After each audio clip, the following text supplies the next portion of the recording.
समुद्र से अमृत का प्रकट होना और भगवान का मोहिनी अवतार, इस प्रसंग का वर्णन करते हुए परीक्षित जी को सुना रहे थे। सुखदेव जी ने कहा, राजन, पीते ग्रे वृषाकेण प्रीतास्ते मरदानवः ममंथोस्तत्ते तरसा सिंधुम हविर्धानिं दतो भवत् ताम गृहोत्री मृषयो जगृहे ब्रह्मवादिनः यज्ञस्य देवयानस्य मेध्याय हविवे नृपः। राजन, इस प्रकार जब भगवान शिव ने विष पी लिया तब देव और दैत्य बड़े प्रसन्न हुए और नए उत्साह के साथ समुद्र मंथन में फिर से लग गए। जब समुद्र मंथन आगे बढ़ा तो समुद्र से कामधेनु प्रकट हुई। अग्निहोत्र आदि की सामग्री उत्पन्न करने वाली वह गौ थी, इसलिए ऋषियों ने उसे प्राप्त किया। ऋषियों ने इस कामधेनु गौ को स्वीकार किया। उसके बाद उत्सर्वा नाम का घोड़ा निकला जो चंद्रमा के समान श्वेत वर्ण का था। महाराज बलि ने उसे लेने की इच्छा प्रकट की तो महाराज बलि ने उसे स्वीकार किया, उसे ग्रहण किया। उसके बाद ऐरावत नाम का श्रेष्ठ हाथी निकला, उसे देवताओं के राजा इंद्र ने लिया। कौस्तुभ मणि, पद्मराग मणि समुद्र से प्रकट हुई। उस मणि को भगवान विष्णु ने अपने हृदय पर धारण कर लिया। उसके बाद परीक्षित, स्वर्ग लोक की शोभा बढ़ाने वाला कल्प वृक्ष निकला। वह याचकों की इच्छाएं पूर्ण करने वाला था। उसे देवताओं ने स्वीकार किया और स्वर्ग में भेज दिया। तत्पश्चात अप्सराएं निकली, वो भी सब स्वर्ग की शोभा बनी। इसके बाद शोभा की मूर्ति स्वयं भगवती लक्ष्मी देवी जी प्रकट हुई। वह भगवान की नित्य शक्ति है। उनकी बिजली के समान चमकीली छटा से दसों दिशाएं जगमगा रही थी।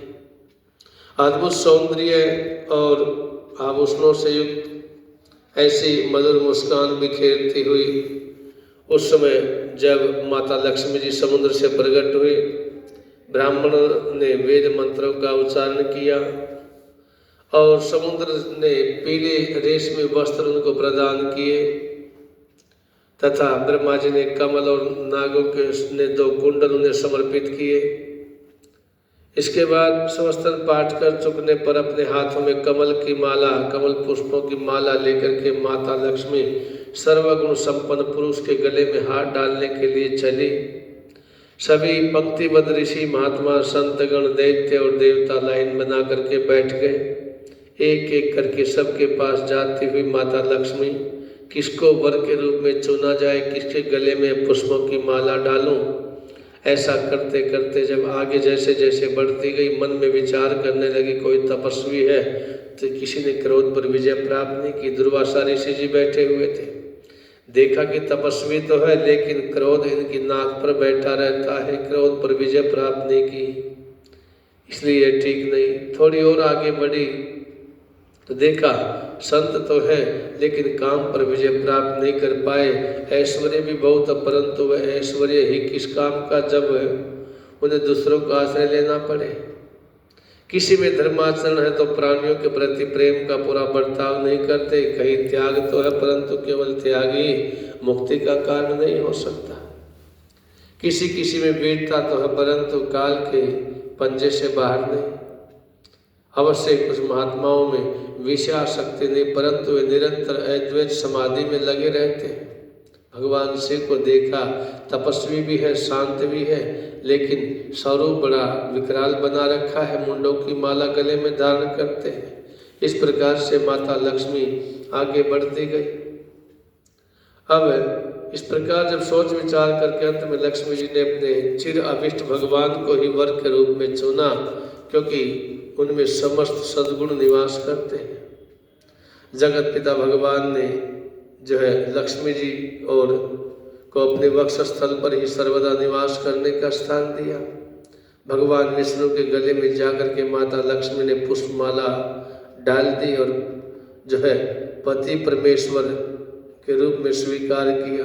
परीक्षित, इसके बाद जब समुद्र मंथन करने पर कमल नयनी कन्या के रूप में वारुणी देवी प्रकट हुई। भगवान की अनुमति से दैत्य ने उसे दिया और देवता और असुरों ने अमृत की इच्छा से जब और समुद्र मंथन किया तब उसमें से एक अत्यंत अलौकिक पुरुष प्रकट हुआ जो बड़ा ही तेजस्वी स्वरूप भगवान का ही अंशावतार था। उसके हाथों में कंगन और अमृत से भरा हुआ अमृत कलश जब देखा, जो साक्षात भगवान का ही अवतार है, वही आयुर्वेद के प्रवर्तक और यज्ञ भोक्ता धन्वंतरी के नाम से सुप्रसिद्ध हुए। इस प्रकार भगवान धन्वंतरी का अवतार हुआ। अब दैत्य की दृष्टि जब उस कलश पर पड़ी, अमृत कलश पर, धन्वंतरी के हाथ में तो छीना झपटी हो गई। तुरंत ही जो उनके हाथ से छीन करके दैत्य भाग गए। देवता चिल्लाते रहे, ले गयो ले गयो, अमृत छीन करके ले गयो।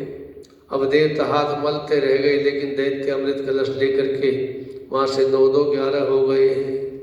भगवान की शरण में सभी देवता आए, भगवान कुछ कीजिए। भगवान ने कहा चिंता मत करो, चिंता मत करो। उधर जो है दैत्यों में अमृत की मारामारी के लिए पहले मैं, अहम पूर्वम, पहले मैं, अहम पूर्वम न त्वम न त्वमिति प्रभु, पहले मैं पीऊंगा। इस प्रकार झगड़ा होने लगा। भगवान ने इस अवसर का लाभ उठाया और जो है अद्भुत स्त्री का रूप धारण करके भगवान ने मोहिनी रूप बनाया और बड़े अपने हाव भाव से, अंग प्रत्यंग से, नेत्रों से अपने कटाक्ष कला बिखेरती हुई ऐसी अपनी सल्लज मुस्कान, नाचती हुई तिरछी भौहें, विलास भरे चितवन से मोहिनी रूपधारी भगवान दैत्य सेनापतियों के चित्त में बार बार कामोदीपन करने लगी। इस प्रकार से भगवान ने जो है दैत्य को मोहित किया। अब कल की कथा में मोहिनी रूप में भगवान द्वारा अमृत का बांटा जाना, इस प्रसंग को हम श्रवण करेंगे। तब तक के लिए बोली श्री वांकी बिहारी लाल की जय, श्री गौ माता की